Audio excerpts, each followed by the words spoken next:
लोकसभा की 350 सीटों पर चुनाव लड़ने का ऐलान करते ही अरविंद केजरीवाल ने देश के कुछ बड़े नेताओं को नई पहचान दे दी है।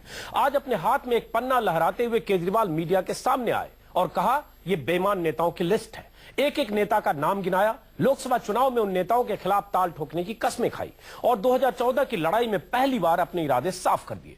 केजरीवाल की तरफ से जारी बेईमान नेताओं की इस लिस्ट में Congress, BJP, NCP, Samajwadi party, BSP, national conference और डीएमके समेत कई पार्टियों के नेताओं के नाम शुमार हैं। ये सभी नाम हम आपको अपनी रिपोर्ट में दिखाएंगे, लेकिन इसमें कोई शक नहीं कि उत्तर से दक्षिण तक देश के दिग्गज सियासी चेहरों को टारगेट कर केजरीवाल ने बहुत बड़ा दांव खेल दिया है। केजरीवाल के अंदाज और उनकी आवाज में वही पुरानी तल्खी थी जो कभी दिल्ली विधानसभा चुनाव से पहले दिखती थी।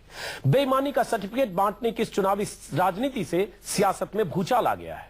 बीजेपी के पूर्व अध्यक्ष नितिन गडकरी तिलमिला गए, मानहानि के मुकदमे की धमकी भी दे दी। उधर केजरीवाल के बागी विधायक विनोद कुमार बिन्नी ने भी आम आदमी पार्टी के सबसे मजबूत कैंडिडेट के खिलाफ लोकसभा चुनाव लड़ने का ऐलान कर दिया। तो सबसे बड़ा सवाल यही है कि तमाम दलों के बड़े नेताओं को बेईमान बताना क्या केजरीवाल का चुनावी दांव है? क्या भारतीय राजनीति में अकेले ईमानदार नेता हैं अरविंद केजरीवाल? और क्या 350 सीटों पर बड़ी पार्टियों को चुनौती दे पाएंगे केजरीवाल? इन सवालों पर अपने खास मेहमानों से बात करेंगे, लेकिन सबसे पहले देखिए क्या है केजरीवाल की बेईमान नेताओं की लिस्ट का सियासी मतलब। देश के बेईमानों की लिस्ट बनाई गई और मैं आपकी सहमति चाहता हूं कि और इसके देश की भी सहमति चाहता हूं कि क्या इन लोगों को इस बार हराना चाहिए या इस बार फिर से। इसे सियासत में लंबी लकीर खींचने की ख्वाहिश कहें या चुनावी विकल्प बनकर जनमानस में उतर जाने की राजनीतिक चतुराई की चौराहे से सिस्टम बदलने की बात करने वाले अरविंद केजरीवाल ने एक लिस्ट बना ली है। लिस्ट का हर नाम भी बताएंगे आपको, पहले जरा इस सूची का शीर्षक और इसकी सियासी सार्थकता समझ लीजिए। केजरीवाल के मुताबिक ये देश के कथित बेईमानों की लिस्ट है जिन्हें 2014 में टारगेट करना है। संसद में बैठने का अवसर है, सो महत्वाकांक्षी योजना तैयार कर दिल्ली के नए बाबू ने कांग्रेस और बीजेपी से सीधी टक्कर का फॉर्मूला निकाल लिया। बेईमानों की लिस्ट बनाई, 29 नाम गिनाए, 150 की भीड़ में बैठे कार्यकर्ताओं से जनमत संग्रह की मुद्रा में हाथ उठवाए और बेईमानी का सर्टिफिकेट बांटने की अघोषित एजेंसी की तरह नाम उछालने लगे।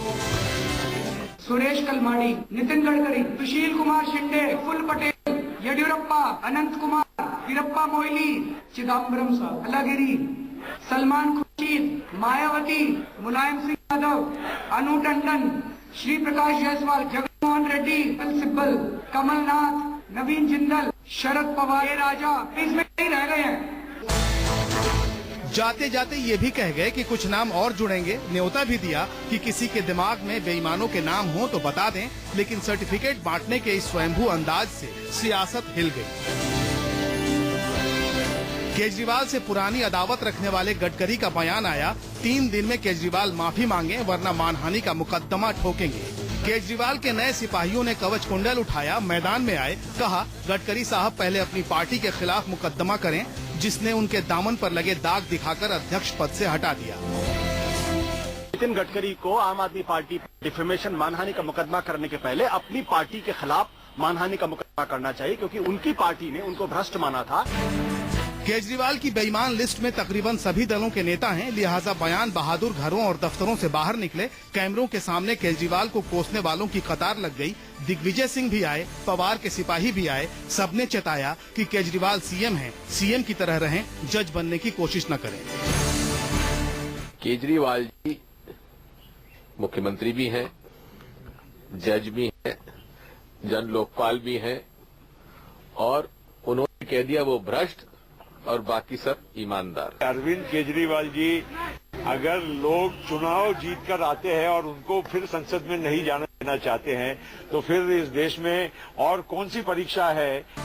करारा जवाब तो खैर केजरीवाल के बागी सिपाही ने भी दिया। इधर आम आदमी पार्टी ने 350 सीटों पर उम्मीदवार उतारने का फैसला किया। उधर बिन्नी ने लोकसभा चुनाव लड़ने का दांव खेलकर केजरीवाल के सिपाहियों को सदमा दे दिया। विनोद कुमार बिन्नी सबसे मजबूत कैंडिडेट के सामने चुनाव लड़ेगा। ऐसी चुनौतियों से ही सवाल उठते हैं कि साल भर के सियासी सफर में 350 सीटों पर उम्मीदवार उतारकर अदम्य साहस का ढोल पीटने वाली केजरीवाल की पार्टी कहीं अति उत्साह का शिकार तो नहीं हो रही। सर्वे में जिस पार्टी को सिर्फ 9 से 12 सीटें मिलने की भविष्यवाणी हुई, वो 350 सीटों पर क्या चुनौती दे पाएगी? और नेताओं को बेईमान बताना क्या खुद को सियासत के राष्ट्रीय पटल पर स्थापित करने की एक कोशिश है? Bureau report, news 24। तो देखा आपने, अरविंद केजरीवाल ने 26 ऐसे नेताओं की लिस्ट आज जारी की जिसमें सभी पार्टी के नेता हैं, उन्हें सब बेईमान बताया और उनके खिलाफ चुनाव लड़ने, उम्मीदवार उतारने का ऐलान किया। साथ में बहुत सारे लोग जो वहां मौजूद थे, उनकी पार्टी के कार्यकर्ता, उन्हें कहा आप भी अपनी तरफ से नाम दीजिए। इसका मतलब अब केजरीवाल जिसे कहें वो बेईमान, चाहे अदालत के फैसले से वो भ्रष्ट साबित हो या न हो। सवाल इसी पर, क्या केजरीवाल इस तरह से बेईमानों की लिस्ट जारी करके क्या संदेश और संकेत देना चाह रहे हैं? इसी पर चर्चा करने के लिए हमारे साथ स्टूडियो में वरिष्ठ राजनीतिक विश्लेषक पत्रकार विनोद अग्निहोत्री, आम आदमी की तरफ से नितिन त्यागी, बीजेपी की तरफ से नलिन कोहली, यशवंत सिंह है समाजवादी पार्टी की तरफ से, लखनऊ से हमारे साथ जुड़े हैं, और मुकेश नायक स्पोक्स पर्सन है कांग्रेस के भोपाल से हमारे साथ हैं। सबसे पहले नितिन त्यागी, ये जो लिस्ट आपने 26 लोगों की जारी की है, इस लिस्ट का आधार क्या है? ये बेईमान या ईमानदार कौन है, इसका सर्टिफिकेट आप कैसे दे सकते हैं? इसमें हो सकता है कुछ लोग, बहुत सारे लोग हैं जिनके खिलाफ अदालतों में मामले चल रहे हैं, वहां तक तो हम मान सकते हैं, ये राजा, कनिमोई, सुरेश कलमारी, येदियुरप्पा, लेकिन बाकी लोगों का नाम आपने कैसे जारी किया है, समझना चाहेंगे। किसी न किसी घोटाले में, किसी न किसी स्कैम में, किसी न किसी तरीके से अपनी पोजीशन को यूज करने में सभी लोगों का नाम है। इसी वजह से इन लोगों का नाम लिया गया है।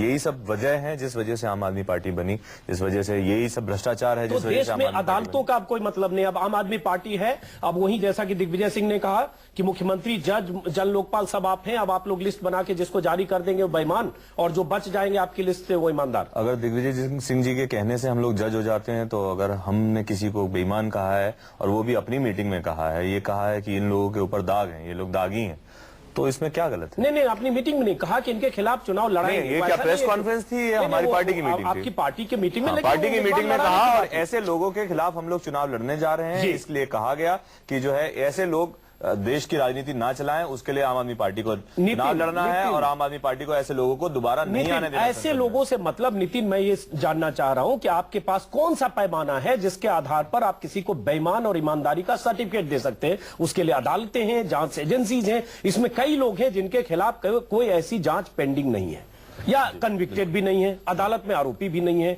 तो आपने पैमाना कैसे बनाया? सिर्फ चुनावी स्टंट है? दागी हैं, कई चीजों में दाग है, कई चीजों में नाम आता है, बहुत सारे लोगों का नाम आता है। और ये अभी की बात नहीं, जब हमने जन लोकपाल की बात करनी शुरू करी थी, अब से 2 साल 3 साल पहले जब बात शुरू हुई थी, तब भी हम लोगों ने एक लिस्ट जारी करी थी। उसमें वो लिस्ट में आपके देखिए, सड़क पर संघर्ष करते हुए आप कुछ भी लिस्ट जारी कर दें, कुछ भी लिस्ट नहीं थी इसमें। शीला दीक्षित के खिलाफ सबूत 400 पन्ने का था, जिसके लिए आज तक रामदेव पूछ रहे हैं। उसी के लिए हमने बोला कि हमारे को करप्शन, एंटी करप्शन ब्यूरो के लिए हमें 4-5 पुलिस वाले चाहिए, जो अभी तक 4-5 दिन करके टाले जा रहे हैं। नहीं तो जो दिल्ली का लोकपाल आ रहा है, बीजेपी के पास जाएंगे, बीजेपी से पूछेंगे, लेकिन एक फिर सवाल उठता है, इस पर हम लंबी बात करेंगे, लेकिन आप 350 सीटों पर अपने उम्मीदवार खड़े करेंगे, तो आप अपने उम्मीदवारों के लिए जो 350 लोग खोजेंगे, ईमानदारी चेक कैसे करेंगे? मतलब क्या क्या करेंगे? लाई डिटेक्टर, ब्रेन मैपिंग, क्या करेंगे आप? नार्को एनालिसिस कैसे चेक करेंगे कि सत्यवादी राजा हरिश्चंद्र के वंशज जितने बचे हैं सब आप ही से टकराए? 350 लोग जिनकी अच्छी छवि उनके क्षेत्र में होगी, जिन लोगों के बारे में सबसे पूछा जाएगा, वहां के लोगों से पूछा जाएगा, वहां के कार्यकर्ताओं से पूछा जाएगा, जो भी कोई अगर किसी भी तरीके के भ्रष्टाचार में लिप्त है, उसे टिकट नहीं मिलेगा, चाहे और वहां पे हमारा संगठन कितना भी स्ट्रांग हो। जिसको आपने टिकट का प्रसाद दे दिया वो ईमानदार हो गया, वो सत्यवादी राजा हरिश्चंद्र की पीढ़ी। अगर उसके ऊपर कुछ भी भ्रष्टाचार का आएगा, पार्टी सबसे पहले उसे चलिए, नलिन कोहली, जो भी इनका टिकट पाएगा, टिकट रूपी प्रसाद, वो सत्यवादी राजा हरिश्चंद्र का वंशज होगा, ईमानदार, उस पर करप्शन का कोई आरोप नहीं होगा। नलिन कोहली, आपकी पार्टी के 3 नेता, नितिन गडकरी, अनंत कुमार, अनुराग ठाकुर, 3 इस बेईमानों की लिस्ट में। नितिन गडकरी पर तो चलिए आरोप है, आपने खुद हटाया, बाकी 2 और, आप अपने बचाव में क्या कहेंगे? नलिन कोहली। मैं बहुत स्पष्ट रूप से, नहीं बचाव नहीं, मैं बहुत स्पष्ट रूप से 3-4 चीजें कहना चाहूंगा। आज आप पहली बार नोट करिए कि केजरीवाल जी बहुत एक अद्भुत व्यक्ति हैं।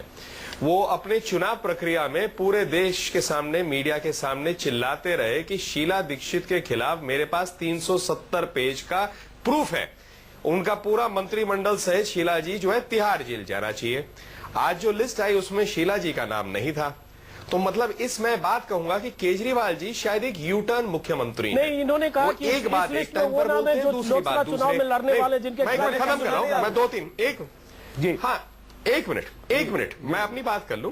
आप दूसरी बात नोट करिए, उन्होंने बच्चों की कस्में खाई, कहा कि बीजेपी कांग्रेस से हम समर्थन नहीं लेंगे, लेकिन जब दिखा कि सत्ता में आ सकते हैं तो कांग्रेस से समर्थन लिया। तो मुझे लगता है इनकी विश्वसनीयता पर अब प्रश्न उठने लग गए।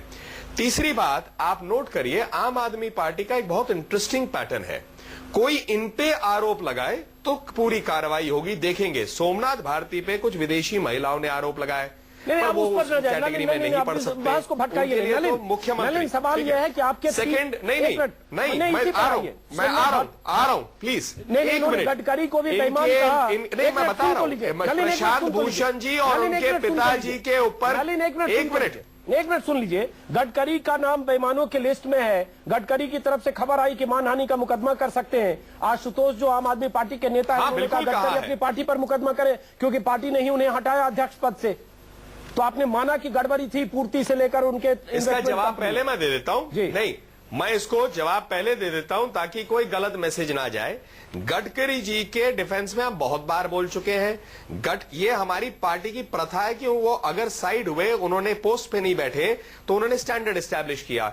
आप इन्हीं की पार्टी के देख लीजिए, जहां तक मेरी जानकारी है ग्रेटर नोएडा में प्लॉट्स को लेके इनके बहुत वरिष्ठ एक व्यक्ति हैं, उनके और उनके फैमिली मेंबर्स पर इंक्वायरी चली कि प्लॉट्स कैसे मिले उनको लॉटरी में, 2 लोगों को एक परिवार में, लेकिन उसके मापदंड नहीं है। तो इसलिए मुझे लगता है केजरीवाल जी जो है कुछ भी कह सकते हैं, उनकी विश्वसनीयता जनता के केजरीवाल की विश्वसनीयता संदिग्ध। वैसे आप जिनका जिक्र कर रहे हैं उनका नाम बता दीजिए। नलिन, आप किसी का नाम बता दीजिए, ऐसे आप एब्स्ट्रैक्ट बात कर रहे हैं, नाम बता। हाँ, मैं बता देता हूं, मेरी जानकारी है, मुझे जहां तक जानकारी है और मुझे अगर याद ठीक आ रहा है तो शायद प्रशांत भूषण जी और उनके पिताजी के प्लॉट्स को लेके मैंने एक खबर ऐसी पढ़ी। चलिए, वो प्रशांत भूषण और उनके पिताजी अभी यहाँ है नहीं और वो लोकसभा चुनाव में शायद शांति भूषण लड़ भी नहीं रहे। हम मुद्दे पर फिर वापस लौटते हैं, उस पर काफी बहस पहले हो चुकी है, इलाहाबाद से लेकर और नोएडा की प्रॉपर्टी पर। फिर से बात एक बार वहीं आते। मुकेश नायक जी, आपने इस पार्टी को समर्थन दिया है, आपके समर्थन से पार्टी की सरकार है, और इस लिस्ट में बहुत सारे लोगों का नाम है, जिसमें कांग्रेस पार्टी के, जिसमें कपिल सिब्बल है, कमलनाथ है, चिदम्बरम है, अनु टंडन है, इन लोगों, सलमान खुर्शीद है, इन लोगों का नाम तो है ही है। दिलचस्प यह है कि किसी ने वहां से जोर से चिल्ला के कहा राहुल गांधी, तो केजरीवाल ने कहा हाँ राहुल गांधी। मुकेश नायक जी, बेईमानों की लिस्ट केजरीवाल की, और इसमें आपके कई मंत्री और पार्टी के हाईकमान भी। देखिए, मैं ये कहना चाहता हूं, 2 भागों में इसका उत्तर देना चाहता हूं। पहली बात मैं ये कहना चाहता हूं कि केजरीवाल चालाकी, चतुराई, अराजकता और अनुभवहीनता की मिसाल है इस देश की राजनीति में। इतनी गंभीर जिम्मेदारी उनको मिली है कि वो एक राज्य के मुख्यमंत्री हैं, वहां काम करने की बजाय वो ध्यान बदलने के लिए, असफलता से ध्यान हटाने के लिए इस तरह की सनसनीखेज समाचारों को प्रसारित कर रहा है, मीडिया पे बने रहने के लिए। वो लोकसभा की तैयारी का एक हिस्सा है। मैं ये कहना चाहता हूं कि ये सदैव दूसरों पर उंगली उठाते हैं, खुद की तरफ नहीं देखते हैं, कभी पॉजिटिव और सकारात्मक बात ये करते नहीं है। जहां तक जिन नेताओं का नाम लिया है, आपने कहा कि श्री राहुल गांधी जी का इन्होंने नाम लिया है। इस तरह के काल्पनिक आरोपों पर हम कोई जवाब नहीं देना चाहते, ना जवाब देने के योग्य इस तरह के आरोपों को हम मानते हैं। ये खुद बेईमान है, इन्होंने अन्ना हजारे जी के साथ बेईमानी की, इन्होंने अपने साथियों के साथ बेईमानी की, इन्होंने अपने दायित्वों को पूरा करने की बजाय दिल्ली में अराजकता पैदा करने की कोशिश की। ये बिल्कुल नासमझ और अनुभवहीन और चालाक और चतुर व्यक्ति हैं, जो मीडिया में बने रहने के लिए इस तरह की उत्तेजना जवाब लेते हैं। नितिन त्यागी, उनका जवाब दीजिए। ना समझ ना चतुर लोग हैं, और चुनाव के लिए आपने क्या, अन्ना हजारे ने भी आरोप लगाया कि वहाँ काफी चंदा मिला और उसमें चुनाव चला, तब पूरा का पूरा कांग्रेस और बीजेपी ये कह रहा था कि अन्ना को धोखा दिया, अन्ना को धोखा दिया। अगर ये आरोप लगाने के बजाय और ये इसी पे टिके रहने के बजाय, ये दखियान उसी बातों पे टिके रहने के बजाय अगर कुछ काम कर लिया होता तो शायद शीला जी नहीं हारी होती। आपकी बात पे मैं आता हूं कि अगर राहुल जी की बात उन्होंने कही है, रॉबर्ट वाड्रा के बारे में शायद खुलासा किया, अगर जीजा जी ने इतनी चोरी के काम किए हुए हैं तो ऐसा नहीं हो सकता कि साले को पता ना हो। मुकेश नायक, जवाब देंगे आप? मुकेश नायक, बहुत संगीन इल्जाम इन्होंने लगाया। वैसे आपको फिर बता दूं कि इसमें सुशील कुमार शिंदे, वीरप्पा मोइली, चिदम्बरम, सलमान खुर्शीद, अनु टंडन, श्री प्रकाश जायसवाल, जगन मोहन रेड्डी, माफ करें, कमलनाथ, पवन कुमार बंसल, कपिल सिब्बल, सारे नाम हैं। बहुत लंबी लिस्ट है। आपकी पार्टी में बेईमानों की बहुत बड़ी लिस्ट है, इन्होंने जारी कर दी। मुकेश नायक, देखिए, इसमें अपवादों को छोड़कर किसी भी नेता पर न कोई जुडिशियल इंक्वायरी चल रही है, न कमीशन में, न किसी आयोग में कोई मामला इन पर विचाराधीन है।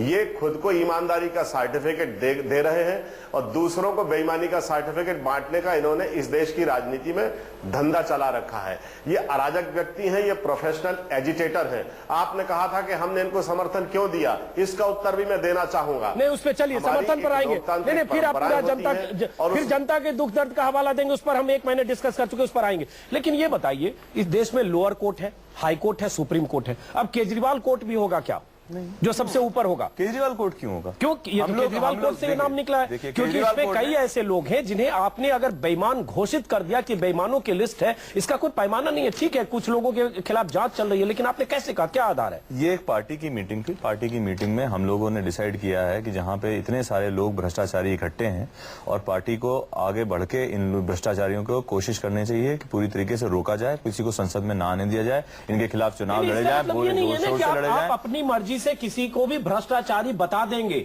मैं तो ये पूछ रहा हूं जिसका जवाब आपने देना, आपने तय किया, अच्छी बात है, लेकिन इसमें कुछ लोग हैं जो किसी अदालत में उनके खिलाफ मामले लगे। इसीलिए तो हम जन लोकपाल लेके आना चाहते थे। वो जब लाइएगा तब करिएगा। हाँ, तो अरे तो उससे पहले बताएंगे नहीं क्या पब्लिक को इन्होंने गड़बड़ करी है? क्या किसी ने कोई गड़बड़ नहीं करी है इनमें से? क्या सलमान खुर्शीद के उसमें निकला नहीं था क्या? नहीं, इसमें बहुत सारों के नाम निकले थे, बहुत सारे।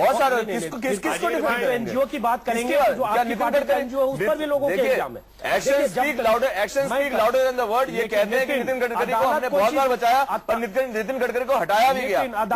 उससे पहले विजय गोयल को भी हटा के और हर्षवर्धन के इन्होंने एडवाइस किया था, तो ये कहता है ईमानदार नेतृत्व का।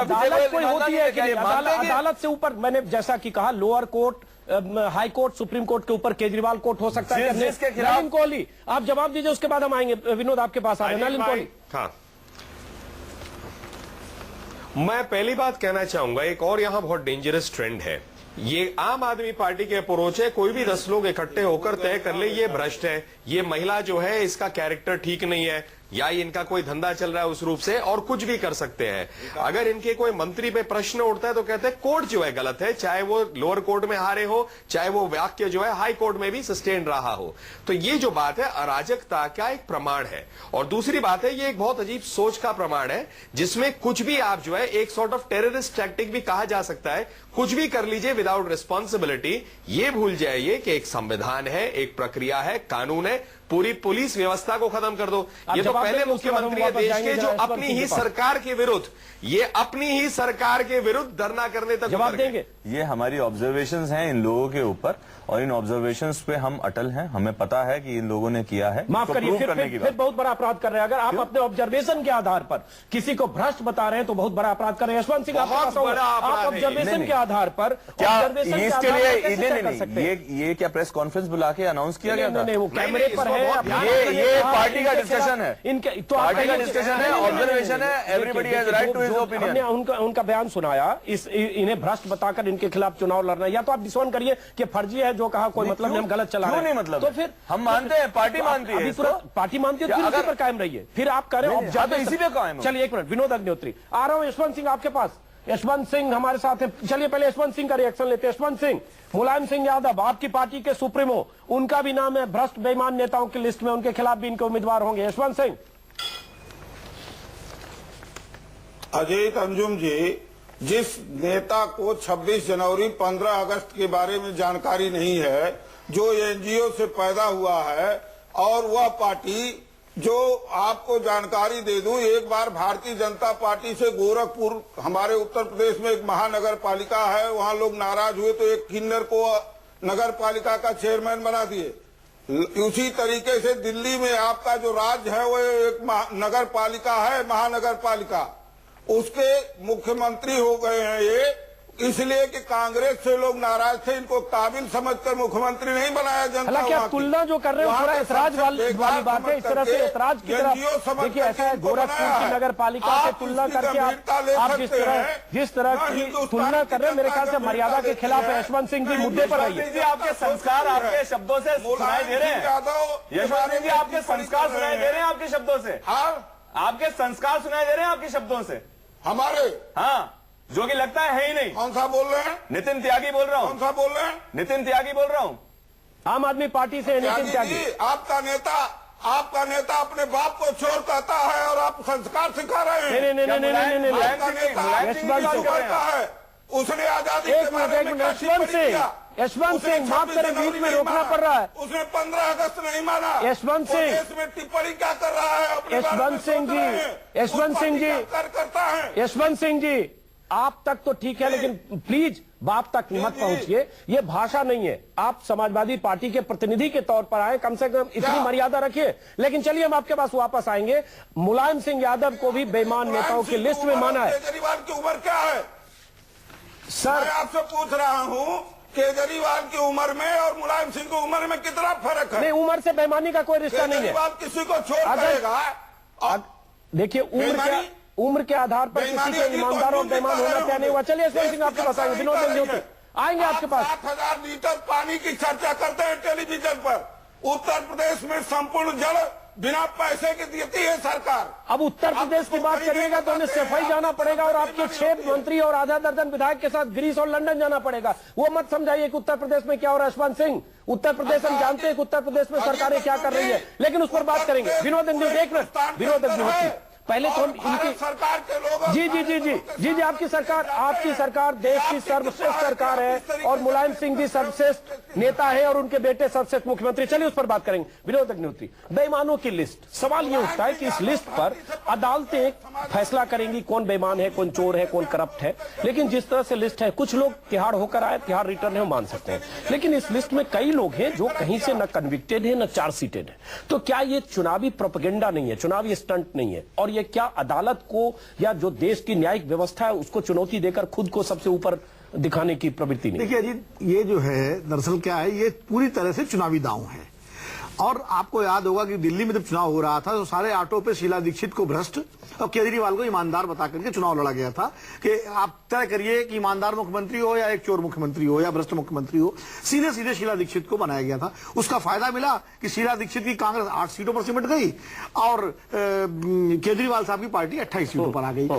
उसी दांव को लोकसभा चुनाव में केजरीवाल साहब और उनकी पार्टी दोबारा खेलना चाहती है और उसका सीधा रणनीति ये है कि ये 18-20 नेताओं की सूची लेकर के इस देश में ये मैसेज दे दो कि सारी पार्टियां का नेतृत्व भ्रष्ट नेता कर रहे हैं, सारे भ्रष्ट हैं, एक आम आदमी पार्टी को छोड़ करके। और उसके एक पोलराइजेशन करो वोटर्स का। अभी तक कम्युनल और कास्ट लेवल पर पोलराइजेशन होता रहा है, ये पोलराइजेशन करना चाहते हैं इशू पर कि भ्रष्टाचार पर हम लड़ रहे हैं चुनाव, भ्रष्टाचार के विरोध में अकेला आम आदमी पार्टी खड़ी है, हमारे साथ आ जाओ। लेकिन एक बात जो इसमें है, मेरा सिर्फ ये कहना है कि आप ठीक है, आप कुछ भी कहिए और बयान दीजिए, ये करिए, लेकिन आप एक लिस्ट अगर जारी करते हैं और उसमें लिस्ट सुनाते हैं पढ़कर और उसमें कुछ लोग ऐसे जिनके खिलाफ न तो चार्जशीट है न भ्रष्टाचार के मामले में कहीं एक्विटल या कन्विक्शन हुआ है, तो माफ करें कन्विक्शन हुआ है, फिर किस आधार पर आप ये जारी करते हैं? ये एक बहुत बड़ा सवाल। और साथ में वहां जो आपके कार्यकर्ता उनको कहते हैं और भी नाम शाम तक लेके आना, मतलब कार्यकर्ता जिसको भी कहा भ्रष्टाचार, भ्रष्ट हो गया, बेईमान हो गया। किसी भी नेता पर, किसी भी सार्वजनिक व्यक्ति पर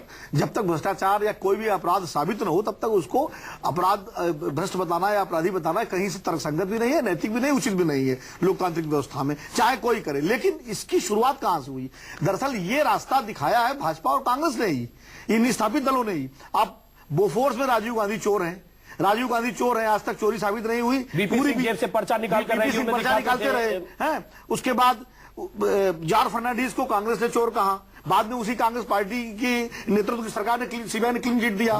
मनमोहन सिंह को लगातार भाजपा चोर बताती रही, उसमें झगड़ा हुआ।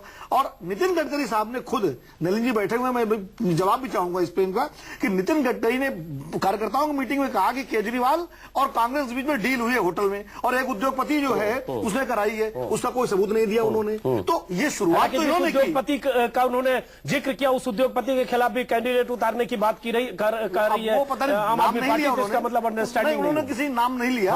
तो मेरा कहने का मतलब है ये शुरुआत इन्होंने की और उसी रास्ते पर आम आदमी की पार्टी जो कहती है हम नई तरह की राजनीति करेंगे, वो भी उसी पुराने तरह की राजनीति से दांव खेल। लेकिन सवाल ये उठता है कि जो आपकी हैसियत है, मुझे लगता है कई बार आप अपनी हैसियत को कई गुना ज्यादा आंक रहे हैं। 350 सीटों पर उम्मीदवार खड़े करने की बात कर रहे हैं और इस तरह से आप तमाम लोगों के खिलाफ उम्मीदवार खड़े करने की बात कर रहे हैं। इसमें मुलायम सिंह जैसे लोग हैं जो कभी हारे नहीं, 5 बार लोकसभा में रहे और जहां भी रहे, बहुत सारे, मायावती का भी नाम लिया आपने, और बहुत सारे ऐसे हेवी वेट्स हैं।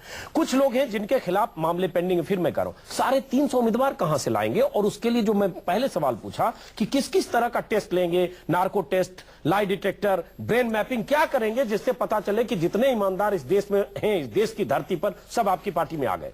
देखिए, पहले तो मैं कांग्रेचुलेट करूंगा, विनोद जी ने बड़ी अच्छी समीक्षा करी थी। हम लोग एक्चुअली चुनाव जो है भ्रष्टाचार के मुद्दे पे लड़ रहे हैं। हम लोग इस चीज को फोकस कर रहे हैं कि कम्युनल वायलेंस जो है वो मुद्दा नहीं होना चाहिए, धर्म जाति मुद्दा नहीं होना चाहिए। देश में भ्रष्टाचार एक बहुत बड़ा मुद्दा है, देश की परेशानी है, और उसके ऊपर चुनाव होना चाहिए। उसके ऊपर सुनिए, ठीक है। उसके बाद आप कहते हैं कि जो है हम 350 कैंडिडेट कहां से लाएंगे। हमारे 350 के करीब जिलों में ईमानदार कैंडिडेट तो ईमानदार, हम कैंडिडेट ईमानदार ही लाने टॉम डिक एंड हैरी किसी खड़े कर दीजिए। टॉम डिक एंड हैरी नहीं खड़े करेंगे, ईमानदार ही कैंडिडेट। आदमी ईमानदार होगा, उसकी छवि साफ होनी चाहिए, वो ईमानदार होना चाहिए, पार्टी की विचारधारा के। चलिए ब्रेक के बाद आएंगे, पूछेंगे कि छवि साफ होनी चाहिए, ईमानदार होना चाहिए। ये ईमानदारी चेक करने का कौन सा मीटर है, कौन सा पैरामीटर है, कौन सा पैमाना है जिसके आधार पर केजरीवाल ने जिसको चेक कर लिया वो ईमानदार, और जो दूसरी पार्टी में है वो बेईमान।